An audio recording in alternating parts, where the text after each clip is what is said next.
আসসালামু আলাইকুম। আমি ডাক্তার নাজমুল। আজকে আপনাদের সাথে আমি একটা বিষয় নিয়ে আলোচনা করব।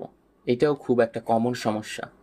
বিড়ালের চোখ হঠাৎ করে ফুলে যাচ্ছে এবং চোখে ময়লা বা কেতর টাইপের জিনিসপত্র আসলে হচ্ছে বা জমা হচ্ছে। ঘটনাটা আসলে কেন ঘটে বা এটার জন্য আমরা আসলে কি কি পদক্ষেপ নিতে পারি সেই বিষয়গুলা সম্পর্কে আজকে আমরা জানার চেষ্টা করব। এখন একদম প্রথমে চলুন জেনে নেওয়া যাক যে এই জিনিসটা আসলে হয় কেন বা এটার সম্ভাব্য সেই কারণটা কি। আপনি দেখবেন কি যে সারা রাত ঠিক ছিল বা সারাদিন ঠিক ছিল, হঠাৎ করে চোখের পর্দাটা ফুলে যাচ্ছে, মানে চোখের উপরের যে পাতাটা আছে এই পাতাটা ফুলে যাচ্ছে এবং আস্তে আস্তে চোখের ভিতরের যে অংশটা আছে ভিতরের অংশটা পুরোটা লাল হয়ে যাচ্ছে। তারপরে হচ্ছে কি একটা সাইড দিয়ে খুব অল্প অল্প পরিমাণে পানি পড়তেছে এবং চোখের পাতাটা যখন হচ্ছে বড় হয়ে যাচ্ছে তখন ও আর চোখটাকে খুলে রাখতে পারতেছে না। তখন দেখা যাচ্ছে যে চোখটা আস্তে আস্তে বন্ধের দিকেই চলে যাচ্ছে।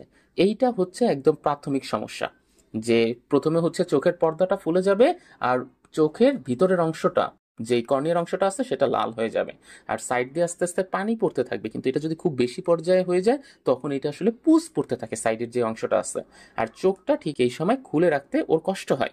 যখন আপনি এই স্টেজে ওর ট্রিটমেন্টটা করাচ্ছেন না, তারপরে দেখবেন কি চোখের প্রথমে কিন্তু এক চোখে ওই যেই চোখটা শুধুমাত্র সংক্রমিত হয়েছে সেই চোখের একটা সাইডে আস্তে আস্তে করে ময়লা জন্মাচ্ছে। কিন্তু এই এক চোখ থেকে এটা শুধুমাত্র একটা চোখেই থাকবে না, এটা এর পাশের চোখে আস্তে আস্তে ছড়ায় যাবে। মানে প্রথমে এক চোখ থেকে এটা দুই চোখে যাবে। তারপরেও যদি আপনি ট্রিটমেন্ট না করেন তাহলে এটা নাকের ওই অংশটাতেও গিয়া আলটিমেটলি ছড়ায় যাবে। এবং তখন দেখবেন যে বারবার ও হাঁচি দিচ্ছে বা নাক দিয়ে ওর পানি পড়তেছে, অথবা খাবারের যে অরুচি আছে সেই খাওয়ার অরুচিটা আস্তে আস্তে ওর কমে যাচ্ছে। এখন কথা হচ্ছে এটা আসলে হচ্ছে কেন। এইটা বেশ কয়েকটা কারণে হয়।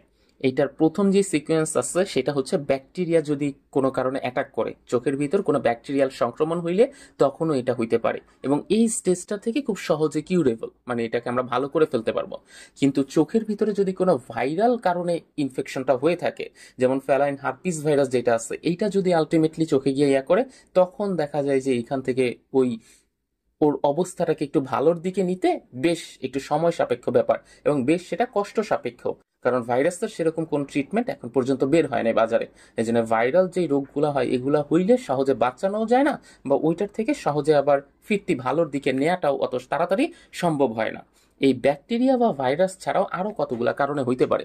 যেমন ধরুন যে বাহিরে একটু নিয়ে গেছিলেন, ওইখানে ওর ধুলা ওর চোখে লাগছে বা কোনো একটা কেমিক্যাল ওর চোখে এসে পড়ছে, এইটা একটা খুব কমন কারণ। এছাড়াও হচ্ছে ওই যে বাসায় দেখবেন যে অনেকে একটু ধূপ জ্বালায়, এই ধূপের সুগন্ধি টাইপের যে জিনিসগুলো আছে এগুলা কিন্তু অনেকের সহ্য হয় না। তখন দেখা যায় যে এগুলা ওর বডিতে একটা অ্যালার্জির মতো আলটিমেটলি প্রতিক্রিয়া সৃষ্টি করে। তো সেই জায়গার থেকেও চোখের এই অংশটা ফুলে যাইতে পারে বা ওই চোখের পাশে ওই ময়লাটা আস্তে আস্তে জন্মাইতে পারে।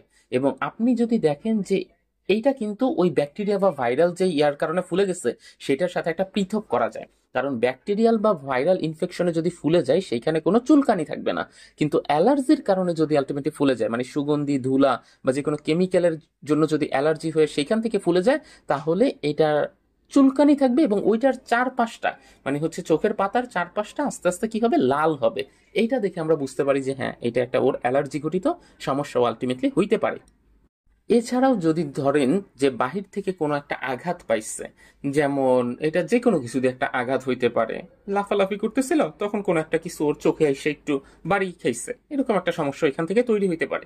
তো এইটা হইলে এইটাও আমরা খুব আলাদা করতে পারি, মানে উপরের অবস্থা থেকে।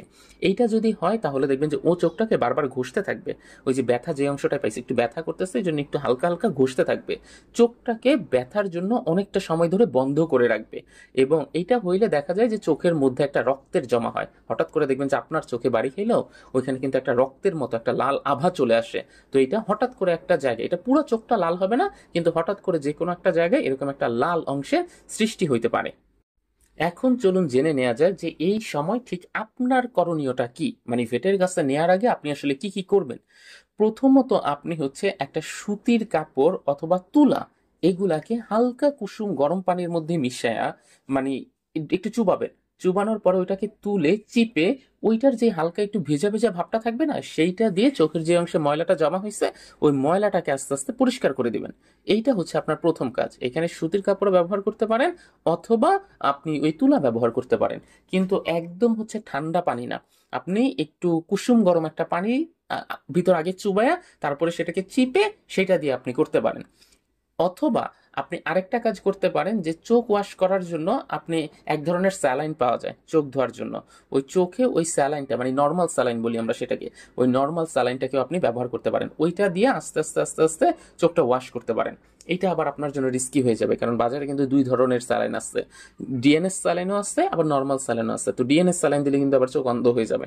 এই জন্য নর্মাল স্যালাইনটা দিবেন, এবং নর্মাল স্যালাইন 2 থেকে 3 ফোঁটা চোখে দিয়ে দিবেন, যাতে করে চোখের ভিতরে এই তরলটা থাকে এবং ওইটা যাতে চোখটাকে সবসময় পরিষ্কার রাখতে পারে এইটা। আর তারপরে আপনি হচ্ছে ডাক্তারের কাছে তো গেলেন, ডাক্তার যখন ভেটের কাছে যখন যাবেন, যাওয়ার পর ভেট এটা দেখবে, ওভারঅল জিনিসটা শুনবে, শুনে যদি সে মনে করে যে না এটা ব্যাকটেরিয়াল ইনফেকশন বা ভাইরাল ইনফেকশন, তখন সে ওই অ্যান্টিবায়োটিক টাইপের যেই চোখের ড্রপগুলো আছে সেই ড্রপ অথবা অয়েনমেন্ট টাইপের জিনিসগুলোকে আপনাকে ব্যবহার করতে দিবে। আমি এখানে ওই ড্রপের নাম বলবো না, কিন্তু এরকম টাইপের জিনিস আপনাকে ব্যবহার করতে দিবে। এবং সর্বোপরি আপনি একটা জিনিসের দিকে খেয়াল রাখবেন, ওর বডির টেম্পারেচার বাড়তেছে কিনা, মানে ওর জ্বর থাকতেছে কিনা ভিতরে, সেই জায়গাটা একটু দেখবেন। 103 বা 3.5 এটা হচ্ছে ওর এইটুক পর্যন্ত জ্বর হইলেও কোনো সমস্যা না, মানে 101-2 তো নর্মাল, 103.5 পর্যন্ত হইলেও আলটিমেটলি আপনার চিন্তার বিষয় না। কিন্তু এর চেয়ে যদি বেশি বেড়ে যায় তখনই আপনি বুঝে নেবেন যে এটা ওর ব্যাকটেরিয়াল ইনফেকশন বডির মধ্যে, এটা আসলে বাহির থেকে আমি অপেক্ষা করলে এটা ভালো হবে না, এটা আমাকে ওর ওই অ্যান্টিবায়োটিক ট্রিটমেন্টই ওকে করাইতে হবে, সেই দিকে ইয়ে করবেন। আর একদম কখন আপনি বাসায় অপেক্ষা না করে খুব তাড়াতাড়ি নেবেন, যখনই দেখবেন যে অলরেডি 2 দিন হয়ে গেছে এখনো ভালো হচ্ছে না, একদম পুরা চোখে ময়লা জন্মায় গেছে, পুরা চোখ বন্ধ হয়ে যাইতেছে, অথবা চোখ পুরাটা একদম লাল টকটকা হয়ে গেছে, অথবা চোখ দিয়ে খুব বেশি পরিমাণে পানি বা পুস টাইপের জিনিস পড়তেছে, তখন হচ্ছে আপনাকে একদম সাথে সাথেই ভেটের কাছে নিয়ে যোগাযোগ করতে হবে। তো এই ছিল আমাদের আজকের ভিডিও।